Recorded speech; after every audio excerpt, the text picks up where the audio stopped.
Hey, Savannah, welcome back. Good morning. Hello, thank you. All right, so we are going to get into our last recording for the year. What we're going to do is we thought a good topic would be to recap kind of what we found to be successful and maybe one thing that we didn't find to be come true at the end of the year. So what we're going to give you today is three end of year traits of our most successful therapists and one myth that was busted about a possible worry when people would come on board. But stick around to the end and you'll find that out. All right, Savannah, let's get right into it. The first, let's say, trait of our most successful therapists from this year is they were all able to create a relationship with a referring provider, whether it was a physician, facility, something along those lines. The top PTs were all able to create some type of connection from someone who wrote referrals. This is 100% true. And the best part is that for the most successful therapists that work for PTTU, none of them had more than 10 referring offices or like insanely busy weeks where they were getting offices from two, three, four different offices. No, it was typically just they had around one, two, maybe even three offices that consistently sent them patients. So it just goes to show that you can have like a full itinerary of tons of places that you're looking to market. But if you just have those couple of consistent offices, that's what's going to be the game changer for you. That's what's going to get you the consistent patients. And it only takes one or two relationships to truly become successful, as we've seen from these couple of therapists that have continued to climb and grow their caseload. And I think a big point to note is the reason those referring providers are so powerful.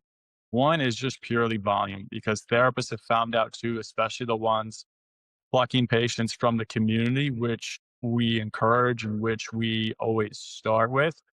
You may run across people with private insurance plans. You may run across people with advantage plans. So you hoping to get lucky when you're coming across people in the street is going to lead to maybe one, disappointment, but two, inconsistency when it comes to your workload.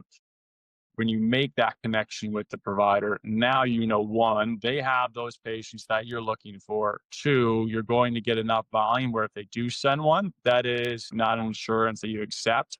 You're going to be okay. And three, now especially the PTs who are getting those referrals and things that are coming in, they weren't having to do as much boots on the ground come the end of the year because those providers were already comfortable with referring to them where now they're doing less, let's call it marketing or getting out there as compared to when they first started. Yeah. And another thing, as you're saying that came up in my train of thought is the offices are already doing the work for you as far as checking all the insurance paradigms like, oh, does this patient have traditional Medicare? So they're 9 times out of 10 already doing that for you. So you don't have to worry by the time you call the patient that they have an Advantage plan because the office already knows that. And that's why they sent you that patient. So that's why marketing yourself properly gets you those right patients. But then, too, like you said, you're not having to pluck people from the community and just cross your fingers and hope that they don't have an Advantage plan. The offices already know who does, who doesn't, and they're deferring you the types of patients that you can see. I want to dive in one point before we go to number two here. What did you find after speaking with all of our therapists and working with them in the marketing that the providers liked most about referring to our therapists?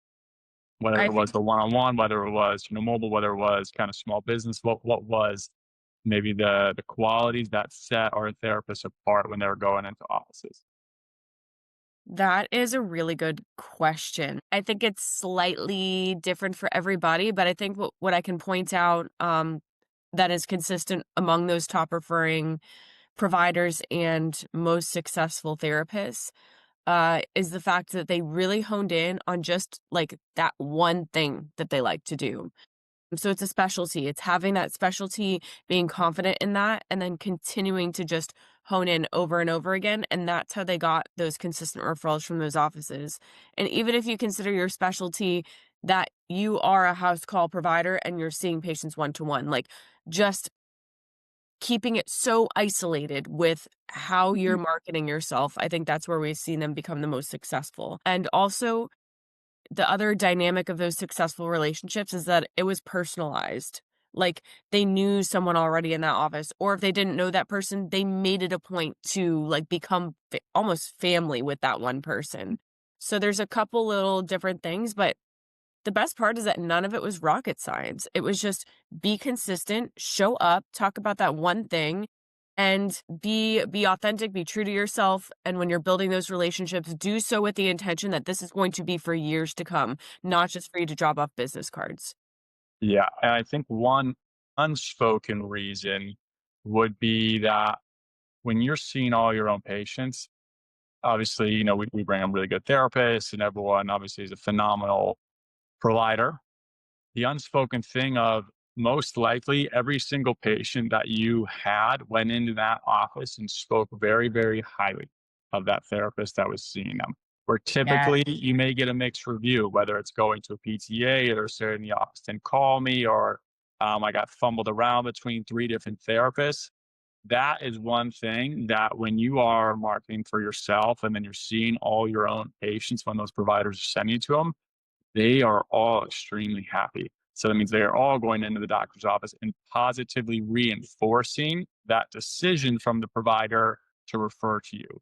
And I don't want therapists to discount that or undercount you and your sessions with your patients are such a leverage point to set you apart, even if you don't realize it. Maybe while you're in the moment with that patient, is they go back and see the provider maybe 3 times a year, right? I'd say go to the provider's office, whether it's their own blood pressure issues, something pops up in the office, or they're just the regular check-in for the year. They are talking about you and they're talking about who they are sending their patients to. And if they're happy, they're going to keep hitting that referral button. Perfect. Let's move on to number two. Okay, so the second trait of all our most successful therapists is they were able to recapture and recoup all their old patients from the start of the year to get on second episodes, third episodes, whatever it was, toward the end of the year. These therapists are training their patients to expect to be heard from. It's not calling back in the end of the year saying, it is. It's checking back in at the end of the year. How are you? How are you doing? But more so, they set the expectation upon discharge that that patient is going to be getting that call to restart immediately again at the end of the year. So it's not just a check-in. Um it's the patient is expecting to get that phone call, and they're knowing that it's to restart therapy. It's not just to chit chat. Yeah, thing where as providers, physical therapists, etc., we have to do our job of one setting expectations of what we are going to work on for that time period, whether it's 6 weeks we're with them or longer, and then two, when we discharge them, we're setting up the next episode and saying, hey, we are going to work on XYZ when I come see you later in the year. Got you from the walker to the cane. Awesome, perfect. You're in a really good spot. Keep going with your home exercise plan. When I come to see you later in the year, let's work on getting from your cane to independent or wheelchair to car transfers. And now we're going to go wheelchair to toilet transfers later in the year. Focus on, you should be able to elaborate as the provider, the physical therapist, how you are going to progress the patient, or if they've had a setback and they're calling you about getting to restart, okay, what can we work on again this time to get you back to the level that you were at? But you cannot be calling patients, say, hey, do you want to restart therapy or do you want to exercise again? You need to have a purpose when you're going out there to instill confidence in that patient's head that this is valuable, this is meaningful, this is medically necessary, all of those things to be able to put that patient at a low risk for hospitalization, lower risk for falls, increased independence, all those things we do as a physical therapist to make a difference. One thing that you said that immediately shifted gears in my brain was you said when we start you later in the year, not if you want to start later in the year, it's when. And that's commanding authority over taking ownership of that, helping that patient. Like that's your person, that's your patient, that's going to be your person for life. You want to be helping them forever, right? So creating that dynamic where it's not an if, but it's a when. It's a when. And then two, a huge part of this is patient education on benefits. If you don't use those visits, they're just going to go to waste. And why would you do that when you've worked your whole life to have this benefit of feeling good throughout the year? You know how much this helps you. So let's make sure that this is a consistent part of your healthcare routine. This is a part of your wellness routine. This is not a negotiable. This is a part of how we keep you feeling and moving the way that you do. You're not having falls? Great. Well, let's continue to make that not happen. Oh, you're feeling great. Your back's feeling great. Good. Well, let's make it even stronger. There's no limit. There's no cap on, "Oh, I'm feeling good enough." Well, good enough isn't going to carry you through the next couple of years. Good enough means that you need to continue to stay consistent at the end of the year and having these tune-ups. So I love the word tune-up. I hear some of our therapists using that as well.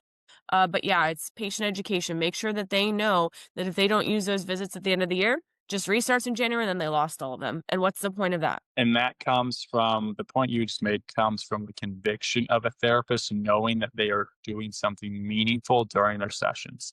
Yeah, If you believe what you are doing is not that important, or if you're going through the motions with your patients, you will not have the conviction to believe that they need another episode or that you can help them out any further. So it all stems from the therapists who go into every session with their patients, making a difference, having a plan, trying to get them to their goals. Those are the ones who understand how important it is to maximize the visits.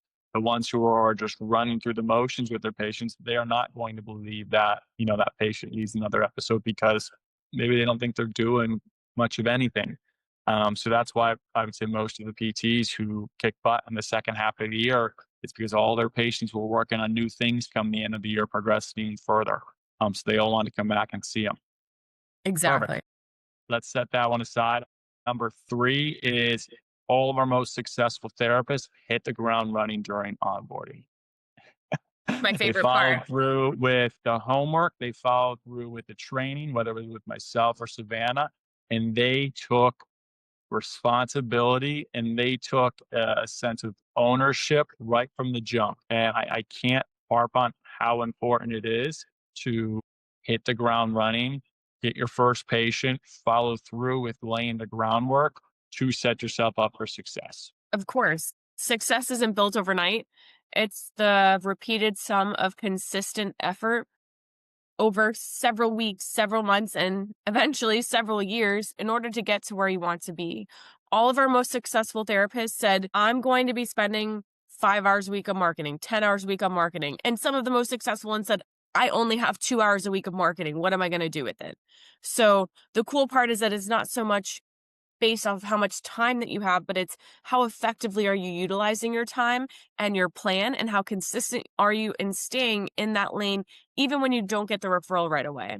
So these therapists have not only had that plan in place, but even now, a year in, 2 years in, 3 years into seeing patients for PTTU, they are still visiting those offices. They are still consistent, using less time, but staying in that same effective lane of where they've generated the most business. But like you said, the most important part is that each one of them immediately said, okay, this week I'm going to be doing this. And then when we came back the following week and had to train again, it was great. I did X, Y, and Z. I got into all these places. What are we doing next? This is a game of consistency. You got to keep doing it. You got to keep your pedal on the metal, even when you're having those weeks and those days where you don't feel like anything's happening. Behind the scenes, things are happening. You're building your reputation. The of the week, I would say, did not matter as much as the amount of weeks in a row someone did at least something. Yeah. And you are right. Those therapists are like, I have 2 hours a week, made the most of it. And they didn't miss it. Where the people are like, oh yeah, well, this time to go market, it's always the procrastination. When you have too much time, it doesn't become a priority. Where the Yeah. people We're who are focused lackadaisical. on, hey, I have 2 hours a week to do this on my way home from seeing patients, or on my half day off that I always have, I'm going to be out there. Those are the ones who saw that and then took it as an opportunity to make sure that they were laying the groundwork and going from there. But no one changed behaviors as time. It was, it was always the ones who were the star to time went on over the year that perform that way. And that's the thing. I would say it's just your nature maybe, or the importance of how you see it, that you understand this is responsibility and this is for yourself. People take responsibility, and those are the ones that rose to the top. 100%. And it wasn't that now they're still thinking of new places to go to and new ideas. It's not always like new, new, new. It's did I go to the office that sent me that first patient? Like, am I going there every single week? Or maybe it's not an office that you need to go to every single week, but am I at least going there once a month and saying, hey, how is Mrs. So and so doing? I saw her back in January. I miss her. We should call her and see how things are going, and or whatever the case is. They're not consistently coming up with new ideas or trying to reinvent the wheel. They're just staying in the places that they felt were the best targets for them with getting referrals. And even if they didn't get one yet, they're still going because they see that it's an opportunity. It is a relationship built. So why not continue to build it? Amen. Perfect. Okay. One myth that we got busted in, and I don't want to ever hear again, is new therapists coming on and saying, I don't want to be too busy from all this marketing because I'm going to have too much stuff coming in, too many referrals coming in. I'm going to be over my head. Savannah, you have spent years in healthcare marketing. Has anyone gotten too busy off of an office visit, a month of office visits, 3 months of office visits, a year of office visits? Has anyone ever been too busy? No, and unfortunately, even years in even years in, you're still not too busy because there's just such a constant turnover in healthcare. Everything is always evolving and changing. You're never no relationship is ever gonna be a perfect spoke on the wheel forever and ever. Like, there's gonna be that person in the office that you built a great relationship leaves, and then you're like, "Oh my god, wait, what just happened? I worked years on this." There's gonna be a doctor that retires. There's gonna be new movement in the community, people ebbing and flowing, practices getting bought out. So there's so much change that you never wanna be too comfortable, obviously, 1, but 2, you're never gonna get too busy because things are just always changing. I've had actually a lot of therapists say this, and I love that because that is sending a message to me that shows me that you're, very confident in who you are, how you do things, and how you care for people, which is awesome. I don't wanna kill that. However, none of our therapists have gotten too busy. I haven't seen a single therapist get a referral and be like, "Oh, I can't see that patient," because the beautiful part about Med B is your patient doesn't have to be started when you get the referral, "Oh, they should have started 2 days ago." No, when you're getting them started, if they have to be delayed a week, 2 weeks for you to get to discharge another patient, bring on another patient, or maybe you start them at once a week, you can always change the duration and frequency, like, nothing is stuck where it is. And then also, Adam, like, during the holidays, this was, like, the really big thing, I think, for the therapist, like, "Oh, I don't wanna be, like, too busy over the holidays or this or that." Well, guess what? The patients don't wanna be too busy over the holidays. They don't wanna be seen typically 3 to 4 times a week. No, maybe some of your caseload is gonna actually say, "Oh, well, it's the holidays, it's getting really busy, I can't handle this, like, let's restart in January," or, "Oh, I can't do it right now." So, you're gonna have the patients follow those same, like, sequences, I guess, as the offices do. So, needless to say, an abundant mindset is amazing, but I guess unfortunately, no one has gotten too busy. Keep your pedal on the metal. Don't, that should not, I guess, be, an idea anymore in our practice because, yes, we have some extremely busy and extremely successful therapists, but they've all somehow been able to get those patients and every single patient Yeah. that's come in the door. I think maybe where that comes from is a lot of every therapist starts off working for someone else, and they always get slammed with these referrals that come into outpatient offices, Mhm. and they're seeing so many patients, but no one knows. I like to say how the meat is made. Like, where are those referrals coming from?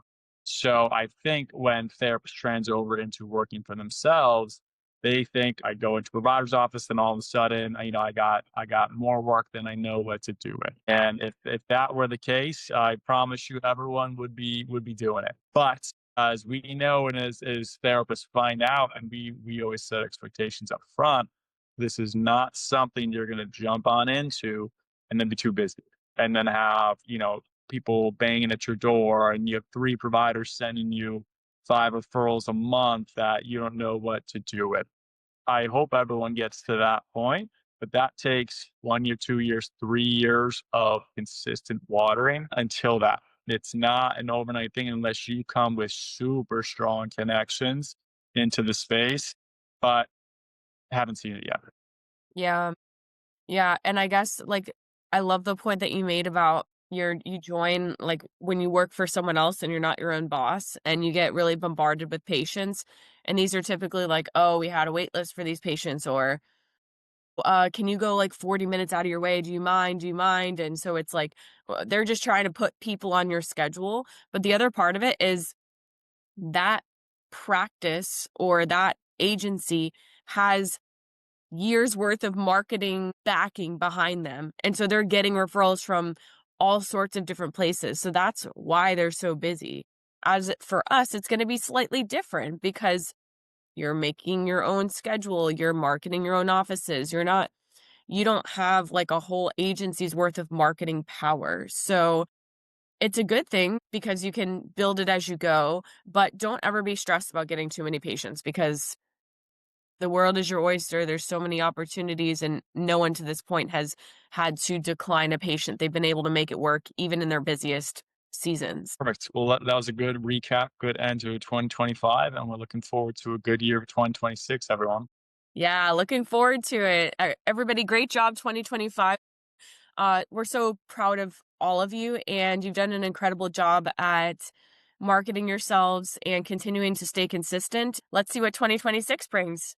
Hopefully, maybe this will become a myth again that you do get too busy, but Let's we'll have hope we to find recap out. that one.